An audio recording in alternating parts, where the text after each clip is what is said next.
Thank you for tuning in today to our newest episode of Wondercast, a community collaborative podcast brought to you by Wonders and Worries, highlighting resources and stories for our families navigating chronic illness. In today's episode, I am joined by a dear friend and cancer survivor, Laura Aya, while we discuss the complexities of returning to life after treatment, quite literally beginning anew. I am so excited to be moving into this new year. I always have to laugh a little bit. The new year is filled with new resolutions, and everyone is always focused on being the new and the better. And I don't know about you, but this year feels very much the same and worse. I feel like I want a do-over. Yes. I am joined here today by Laura Aya. Laura Aya has been my personal friend for a very long time. She is a fellow Texas Longhorn, Texas Lassos for all of you Longhorn alumni out there. And she is joining me to share a little bit about this concept of beginning anew life, what it looks like after you have completed treatment and or paused treatment, or maybe have finished a portion of your treatment and you are moving into a maintenance phase or a holding pattern, and how you navigate that process of all that entails, because you are essentially closing a section of a very chaotic time and moving into more of a stagnant time, and you're having to rebalance all of that. And I feel like I could talk about what I feel like that would look like, but that would be a huge waste of your time. And it would be much better to talk to somebody who is so brilliant and has actually walked through that. So I am so excited to share Laura with you today, and thought that Laura could start by maybe sharing a little bit about her. Yeah, well, thank you, Julie. I'm excited to be here. And as you know, Wonders and Worries was super, super helpful for me and my family throughout my treatment, and I continue to recommend them every chance I get. So I'm 39 now. I was diagnosed with stage 3C breast cancer at age 34. Just found it randomly. I wasn't doing self-checks, just felt a lump, and did kind of the whole shebang: chemo, both oral and IV, radiation, multiple surgeries. I have 2 children who were pretty small at the time, 2 to 5 when I was diagnosed. They are 10 and 8 now. And so I'm 5 years out, and my recovery has been multi-phased, right? So you finish the treatment and then you're sort of done, but you're not. And I think kind of the world looks at you and thinks, oh, she's done, she's cured, and it's over. And it was several years after that before I really felt that I had kind of moved into a new phase of my life and of health. But it was just like you described, kind of multi-chaptered. Professionally, you have continued. I know that hasn't always been the case, but for many years you have chosen to work in healthcare, which I feel like adds an extra layer of compassion and empathy that you can give to the families we serve and to the staff you serve alongside, but also a little bit of that residual stress. Yeah, so I'm the HR director at Memorial Hermann in the Texas Medical Center. I've been with Memorial Hermann for just over 5 years. So I had been with the company maybe 2 months when I found my lump. And I feel very strongly that I was meant to be there for my cancer. I left chemical manufacturing and oil and gas, got back into healthcare, and had only been there 2 months. I had no network, no reputation. Nobody knew me or my work. And here I was being diagnosed with cancer and going to have to miss a bunch of time. I had just elected benefits, and thank goodness I elected the STD plan that they make you, the short-term disability plan that they make you pay for your first year. They don't just give it to all employees. And I thought, oh gosh, I'm 34. Am I really going to need that? I'm done having kids. Very glad I elected that. Wasn't eligible for FML. Was actually negative in my time off balance because I had pre-scheduled a vacation before I took the job. And I thought, oh, I'll earn my time off back. But it turned out to be the perfect place to be. My team rallied around me. I was able to ask for recommendations for surgeons and oncologists. My boss at the time actually was a cancer survivor and was able to really help me put some things in perspective, and really helped me as a patient understand how we as a health system try to wrap around the whole family. And kind of going through the whole treatment process myself, much was able to understand that much better, how we wrap around the whole family and some of the challenges that my family, it wasn't just about me. I think especially with breast cancer, we focus so much on the woman that it majorly impacted my husband, and my kids at the time were kind of an interesting age, 2 and 5. They knew mommy was sick and I wasn't trying to hold an infant. So I was very thankful for that, but they didn't understand the depth of what cancer could mean for our family. But now they do. And so it's so interesting. Now they ask questions and they say, Mom, what happened then? Or do you remember when you didn't have hair? And so I'm still 5 years later, carefully explaining to them on a different level what that was, what happened to mommy, Gosh, I think I don't love that for you at all. And I don't want you to, let me rephrase that. The child life specialist in me loves the child's brain and how that brain just grows and develops through time, and how an event that happened to somebody they care about at a young age can feed them years later with that same level of curiosity and passion. And it's fascinating to me. And it's something that I could study for my entire life and never get tired of learning about it, which is how I know I'm in the right profession, because I love studying about kids and their abilities to learn and process and digest information. You touched on your husband, and I know him quite well too. And he and you are like my husband and me. We have been married. You guys are high school sweethearts, and we are high school sweethearts. So he has been here for the long haul. And Yes. this still, even being here for the long haul, the change of going from healthy wife through the thick of newborn life to hey, there's this new chapter. We have kindergarten on the horizon. Actually, you had a kindergartner. It was her kindergarten year. I had a kindergartner who is struggling very much. That's right. Look back on that time. It was oh my gosh, that was a rough few months. She was struggling a lot in school. And all of that. And then you're in this new job. How did you and your husband was he able to take some time off too? Was he able to do FMLA as a option for spouse support? What did that look like? Yeah, so he was able to do intermittent FML, so he could take off time if and when he needed to for my doctor's appointments, chemo. We were very fortunate at the time in many respects. I can find a silver lining with anything. Give me the challenge and I'll find it. So one of the things, my parents had just recently retired. So my mom was actually she came to almost every single chemo with me, and my husband didn't. So that allowed him to continue working. He's a teacher, and it's not easy for him to just say, oh, I'm not going to be there today. Somebody else can teach you guys band. We balanced that way. Friends rallied around, and they bring food and stuff. People kind of are in shock. They don't know what to do. But my husband's school was very supportive. My work was very supportive. And he was able to take some time off, mostly for my surgeries. Most of the smaller doctor's appointments and things, I was able to have my mom or even a friend come. Sometimes you just need someone there who's listening, another set of ears, because I felt like I was in shock for about a year and a half.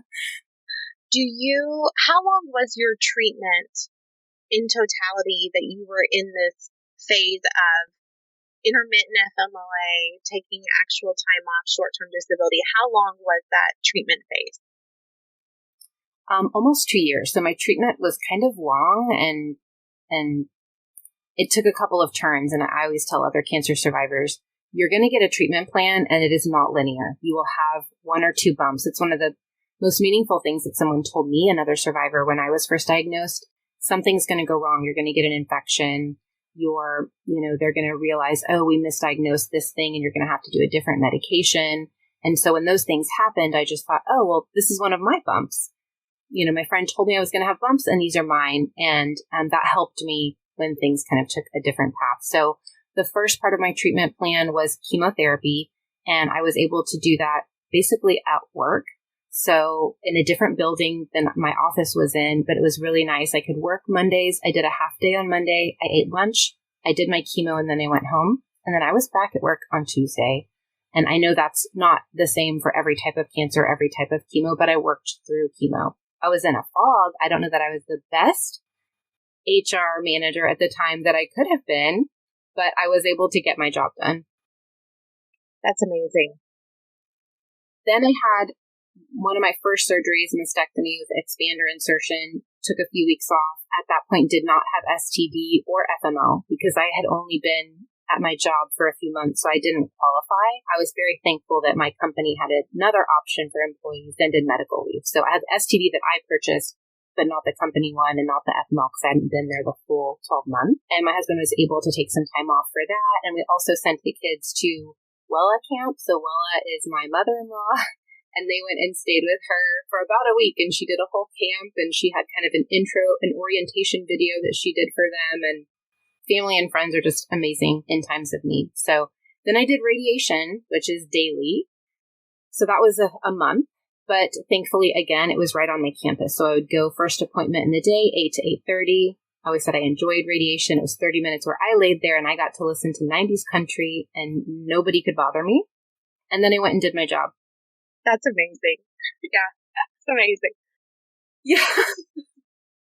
I couldn't do laundry. I couldn't do my job. Nobody could bother me. I couldn't do anything. I just had to lay there. It was like the spa. Nobody was poking me. It didn't hurt. Then I did 6 months of oral chemo, and that was unexpected. I had lymph node involvement, so I had to do 6 months of oral chemo. Was like 8 pills a day or 12 pills a day or something. Made my skin peel on my hands, but I was able to work. I just had a lot of weird side effects. You just kind of feel like a walking kind of a joke. Like I had a weird fungus and my skin, it was just all weird. It feels very surreal. And then I had my final reconstruction that next year which was a deep flap reconstruction. So about a year and a half of treatment. And I didn't truly feel kind of out of that. Probably 2.5 to 3 years out, I kind of felt like back to my normal self. And I think that's the hard window where there's no major treatment milestones happening, but you're still not firing on all cylinders.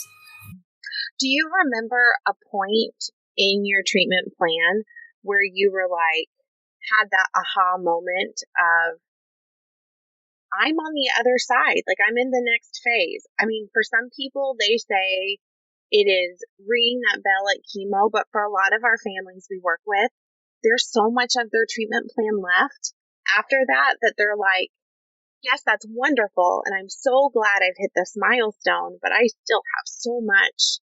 Was there a moment where you felt like, oh my gosh, here I am. This seemed like it was so far on the horizon, and I'm here? I would probably say my 3 or 4 year anniversary. So I'm at 5 now. I was able to really spend time focusing on my health, which I hadn't done prior to my diagnosis or even after. I made some changes after my diagnosis, but you're going through cancer treatment. It's a really hard time to completely overhaul your life. You don't feel good. You don't feel like exercising. So about 2.5 to 3 years out, I made some major changes, was able to lose a lot of weight and was just really feeling good. And I thought, okay, this is it. Like this is what it feels like to be firing on all cylinders, to feel happy and healthy and excited about life. As a cancer survivor, for me, I'll speak for myself, it never feels over though, right? So I am on medication for a total of 10 years. I feel like the 5-year anniversary is a big marker for me because I know my survivor likelihood, goes up with every year, but it always feels like that's in the background. Like it could come back, right? It could come back. And so that's always looming a little bit. But I did feel kind of back to my normal self, or even better than my normal self, because I was taking better care of myself even before my diagnosis. Do you feel like you had anxiety or restlessness returning to a full-time capacity when you were still trying to kind of in that space maybe between full reconstruction and or maybe after your deep reconstruction before you had the next phase where the kind of the tune-ups and all of that stuff? Do you feel like you had a sense of restlessness, or do you feel like you quickly moved back into like full-on work mode? I did not have the restless anxiety. And this is something that I think looking back, I always recommend therapy. It's the one thing that I didn't do for myself. I thought I was fine. I thought we were fine. My husband was fine. Everybody was fine. We focused more on the kids. and just the logistics of everything, trying to keep the house calm. And so both of us had a lot of kind of internal anxiety about what is happening? What does this mean for our lives? What does this mean for our marriage and our future and the way we've, split up responsibilities in the household? And so my anxiety, which I now know, at the time I didn't, I thought I was handling it well because I was calm. But I look back and I built a cocoon around myself and just totally went inside. I have a survivor group here in my neighborhood that I've started, and I have a lot of friends that are survivors and in treatment, and that's not the norm, right? I've definitely seen some anxious, very anxious people through treatment who are anxious about everything, and it's a very frenetic energy, and mine was not. And so I thought I was fine, and I was not fine. And so I think you can have that anxiety in a different way. And so my energy was very much building a cocoon around myself and kind of shutting everything else in the world out. And there was some good to that because I wasn't working myself up, but I also wasn't working through some things that I probably needed to work through. And that probably took a good 2 years to where I felt like I had broken that cocoon down and I was back into a flow of just being at ease with my family, being at ease at work, going home after a day of work thinking I did cool stuff today. I had creative ideas and not just I made it through the day. I feel like that sharing about therapy is so amazing, especially because I think that a lot of our families that are listening, they think, I can't have one more doctor's appointment. I can't go to one more thing. I can't take on one more expense for my family because this treatment is already going to take us years upon years upon years to ever repay. And the value that can come with focusing on self-care in terms of mental health and working through this emotional trauma that you just went through as a family, but also individually. You had toxins pouring through your body to kill cells that were healthy and unhealthy. There is trauma that goes with that. And I feel like that is great advice to step back and share, especially because that's not something you did right away. And there is value in that. Yeah. And you think you're fine in the moment. You think, I'm fine. We're fine. And then you look back and you think, wow, I was actually processing, did I do something to cause this? Right? Did I not take care of myself? I worked in chemical manufacturing. What did I do? Right? And my husband's thinking, oh my gosh, she handles everything in my household. The taxes, what am I going to do? These are big, big feelings. Have I made the right choice with my career? Do I live where I want to live? Like I've always wanted to live in the mountains, right? You're having these big, big feelings. But in the moment I thought, okay, just go to the next appointment, stay calm, manage your stress. And I wasn't working through those. I was just kind of fighting them. And so that's probably the one thing that I would do differently if I could do my treatment over. No. Everybody in the family to be in therapy. Yeah. But let's not do treatment over again. Let's just learn and move on. Yeah. Yes. Aside from therapy, and you mentioned this incredible support group that you have started, which I would love for you to kind of share a little bit about that in a minute. What other tools have been helpful in kind of bridging that treatment life to, I hate to say regular life, because no life is regular, because you do still have this whole concept of beginning anew, right? You're not the same person. You're not returning to regular life. You are returning to maybe the same office building and maybe the same desk chair, but you are in no way the same Laura you were before diagnosis. And I think that is what this whole concept of beginning anew is. I think our families need to let go of this concept that, okay, this is done, and now I'm going back to how it was before. Because as much as I would love to say that that is something that I would hope for you, I don't hope that for you, because you have just had this amazing strength and resiliency, overcome hardship. You've worked tirelessly to get through that. Yeah, no, it's one of the interesting things when you go through probably kind of any major trauma. You think, wow, I've come out of this and I really like the person that I am now. And I like the lessons that I've learned. I don't want to go back to that other version of myself. So if I could write my own life, it's a toss up. I don't know that I would wish this on anyone, but could I have gotten to this point where I have such clarity around what's important in my life, such clarity around the fact that no one is coming to wake me up and say, go work out. No one is coming to say, you only live once. No one is coming to do that. It's you. It's me, right? I am the only person who has that power. And it's funny, I told a coworker after my treatment, I feel like a different person. And she said, oh, you're the same person, Laura. And so I feel like I am living my life in a different way. At work, one of the things that is challenging is I don't really get worked up about anything. There are things that people get really stressed out about, and I work in HR and I kind of have to tell people, look, this isn't brain surgery. We're dealing with emails and spreadsheets, and there is nothing that's going to happen today that's going to stress me out. And I have to remind myself that's not everyone else's the way they operate. You've had a big reality check at a very young age in a way that a lot of people have not had.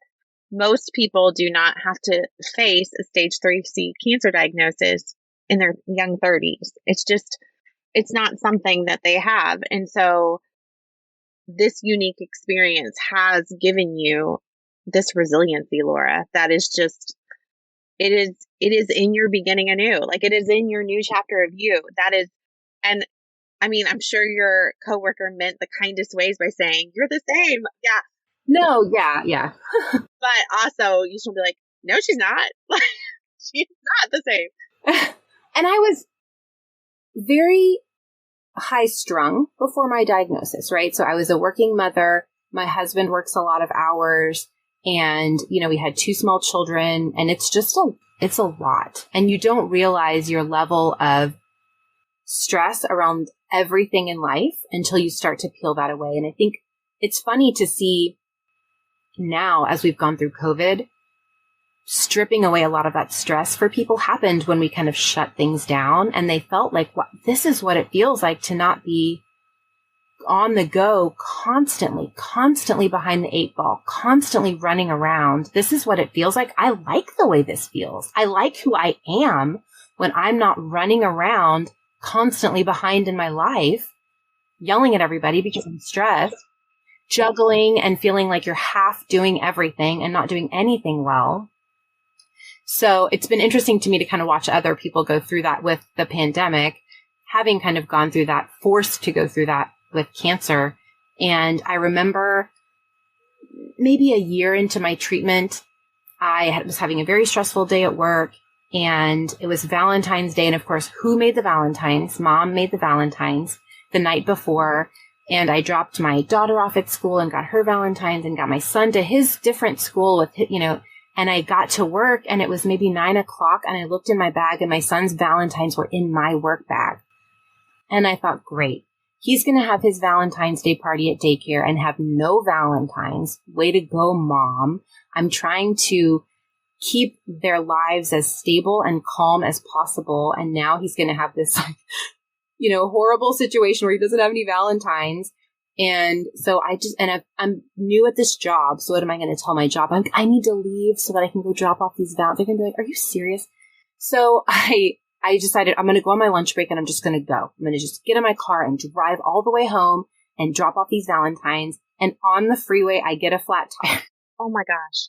And I called the service and they came and they helped me and it was quick, but I didn't actually have time to go drop off Valentines. I had to go back to work. And I remember calling my mom and saying, Mom, I didn't even cry. I was so proud of myself. I said, there's nothing you can do. No one is hurt. You're going to go back to work. But before my diagnosis, I would have been in full meltdown mode. And I just remember being so proud of myself that I had several things go very wrong and I handled it. And it took a lot of mental work. Well, just as a mom who's trying to hold it all together, right? It's not about the Valentines, right? It's about the 17 other things we've already done that day or that week to just hold it all together. And then those one piece falls apart and you just lose it. And so, managing my stress at work, managing my stress at home, taking care of myself, and it all feeds into itself, right? So when I take care of myself, I'm a more patient mother with my kids. I'm more fun to be around with my spouse. I'm more thoughtful with my friends. And I didn't see that before. I was just in this go, go, go mode all the time. Survival mode, really. What hope that gives to so many of our parents that are maybe going through treatment right now, where it's like this weirdness of pandemic and unending. And I know that treatments have been so weird. I have a friend right now who is going through stage 4 metastatic breast cancer treatment, and just every day she never knows, okay, have the rules changed where I go to treatment alone, or can I have somebody with me? Or so now she's learned no matter what, she plans her treatment on the days and times that she's made friends with who are also getting chemo at that time. And like, they've made their own company because they never know who else is going to be there. So they don't even count on those rules. What we're saying is we know that even Laura's experience is different because it's unique to her. But we also know that she is telling you that she can be on this side of it and be working in a healthcare system in a pandemic, doing work dealing with people that are at their wits' end with HR, and they're coming to her on their hardest day. And you're still able to find a space of calm. And I think that speaks volumes to what tools and support and resources can do to a person. And I love that this Beginning Anew has included space for that for you. I think that's important that you have prioritized a space to take care of your health. Absolutely. Yeah. And I always felt like I knew if I got more sleep, if I ate better, if I exercised, things would be better. I'll start it later. I knew that I could do it later. And then you're faced with a diagnosis and you think, oh, wow, I really wish I could have done that. I wish I had developed these habits before. And realizing that, yes, if you take care of yourself, if you handle, previous unresolved trauma that you've had, if you are making sure you have good social connections. So I really tried to stay off large national Facebook groups. It was incredibly overwhelming during my treatment. I just didn't want anything to do with it. And that's not like me. I planned my wedding with internet friends. I bought my house with internet friends. But for my cancer treatment, I didn't want to be overwhelmed with too many other opinions. And my doctor said this and my doctor said that. So local, small support groups have been a lifesaver.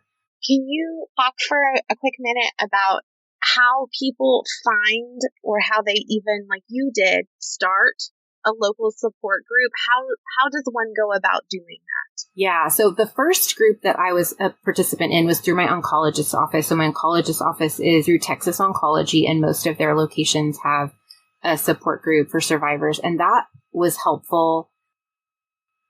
One, just to be in a room with other people who get it, right? I think that as a society, especially in America, I feel like we talk surface level about cancer a lot. You'd have to be living under a rock to not know about cancer.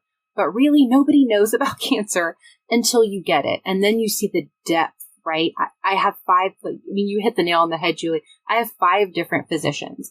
I have it's just incredibly complex and overwhelming. And you get into it and you think, I had no idea any of this existed. Even if you have an acquaintance that's gone through treatment for some type of cancer, until you're in it yourself with you or a close family member, you don't realize how deep and complicated it is. So to be in a room with other people who got that was really helpful. And they're local. They could say, hey, I didn't like my first surgeon. We did not click. And they said, get a different one. Find a different surgeon. Find one you click with. And they gave me the courage to do that. And tips to say, oh, there's this store that has this drain pouch you might really like. And that's not always available on a national level. And then in my neighborhood, there were just a couple of people who I think on maybe our Facebook neighborhood group or next door asked, I was recently diagnosed, or my aunt was recently diagnosed. Do you have a recommendation for an oncologist? And you realize, wow, when there's 14 people that respond, I also have breast cancer. My oncologist is this. Me and another friend thought we should start a group. And before the pandemic, we did fun things like there was a charity baseball game here for breast cancer survivors, or a yoga, trying to get together to do a yoga class in our neighborhood. And the pandemic, especially with many of our members in active treatment, we've gone to Zoom, but it's still nice just to have local. And when someone's surgery, is happening, I can go drop something off on their porch. So it's been nice to have people around you who are kind of going through it in the same way you are. Absolutely. And then you get to continue to be that support for somebody else in a way that's therapeutic for them and helpful for them, but also helpful for you, because you kind of get to be that person that hope for them. You represent hope for them. And that's nice when the world feels kind of bleak. Absolutely. You get a lot of unsolicited advice, right? As a cancer patient, random, my aunt tried this and that didn't work for her. I'm like, why are you telling me that? I loved random people saying, I had cancer too, and I am 8 years out. And I would just look at them like they were, Zeus or something. I was just like, wow, 8 years. So I loved seeing people where I had been years out, running again, playing with their kids, still able to work and, say, yes, I remember when my hands hurt so bad I couldn't even type, or when I could barely walk, or I thought I had MS because my, nerves were so messed up I couldn't walk straight. Here I am running a marathon, right? So I loved seeing people at that next stage. Gosh, I think that's so powerful. And I love that you are living in a city. This is, I think, magic too. I know that you're aware, but I know that maybe our listeners are not aware. Wonders and Worries has been expanding, and we actually have a physical Houston office now. And so I feel like that is such an amazing resource, because we get to provide support that I wish we could have provided in person with your little kids. And you sent us a package. So we had books. You were available to answer any questions, and just planting that seed. I think parents are so focused on themselves and just keeping things normal and not talking about it, and realizing, no, the kids are watching. They're always watching. They're listening. They're always listening. And for me, that big lesson that they're going to continue to ask questions, and maybe they're going to ask some questions. Now my daughter's 10 that I didn't prepare an answer for when she was 5. And I needed to now go figure out how to answer that at a 10-year-old level. So it's really ongoing. I will tell you, I have had many families who plug back in 4 years after treatment, 5 years after treatment, and say, my child was an infant when I went through treatment, and now they are 4, or they are 7, or they are 6, and they are coming to me with all these questions, and I don't even know how to help them. We have tools for that. And the best thing is, you don't have to come to in-person sessions to get those tools, or start like this intense support group. You can even access it through our helpline. You can call our helpline. You can get a child life specialist on the other line. You can tell them exactly what's going on, and they can help send you the resources that might help guide that conversation. They can do role playing if that helps it, and work you through it. And then if it's still needed support, then we can find where there's support nearby. I will say the pandemic has opened so many options with virtual technology to be able to provide support for even kids in ways that we never have before. And for adults, those resources like this podcast, we would have never been able to connect, I feel like, with Laura sitting in her closet in Houston and me sitting in my closet in Austin, and have this connectivity to be able to share with maybe somebody. Maybe one of you is driving around in Idaho right now and listening. And what a beautiful thing to be able to connect with people that are all going through something very similar, maybe, but in very different locations. What would you say is your biggest kind of advice for anyone navigating this next phase? To look at it as an opportunity to design a life you love. Look at this big change or big trauma that you've had in your life as a gift to re-examine everything. And you don't have to do it all at once. I certainly didn't do it all at once. I took it in small chunks, right? Working on my mental health, my spiritual health, And it took several years to kind of get through all the way to kind of physical health and relationship health. But really realizing that no one is coming. It's up to me to craft the life that I want to live and to be the person that I want to be. And it's not always easy. I have bad days. I have days where it's still tough, or days where I get upset about something that's probably silly, but taking the opportunity to kind of create anew, we have these lists of things. Oh, I should get into painting, or I should take salsa lessons. And I remember at some point in my treatment, I just said, I never painted. And heck no, I'm not going out like this. I'm going to paint. And what was holding myself back is I thought, well, I'm not good at painting. Who would buy my paintings? Who would think they're good? So I paint now. I play the piano, and I do it for me. I don't sell my paintings. I don't show anyone my paintings. They're for me. Some therapists will say, right, you can have different marriages in your life to the same person. You can have different relationships with yourself too. And so, I look back on kind of Laura before cancer with much tenderness. And I know that I don't know who I'm going to be 10 years from now or 15 years from now. And so that kind of freedom to create the whatever version of myself I want to be today is really very freeing, and kind of separating it, not trying to go back to just, okay, now that the treatment's over, the medicines are done, I'll just go back to exactly the way things were, because it's too big of a change. And if you're feeling a little bit unsettled, that's okay. You've earned the right to take a minute and to get your grounding, and to not be okay with trying to recreate the life you had before, because you're not the same person you were before.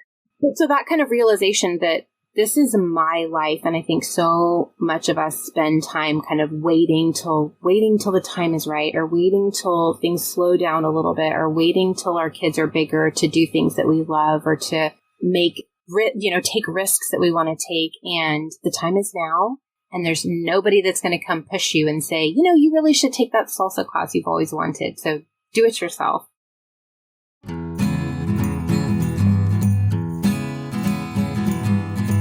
Thank you so much for tuning into our podcast today.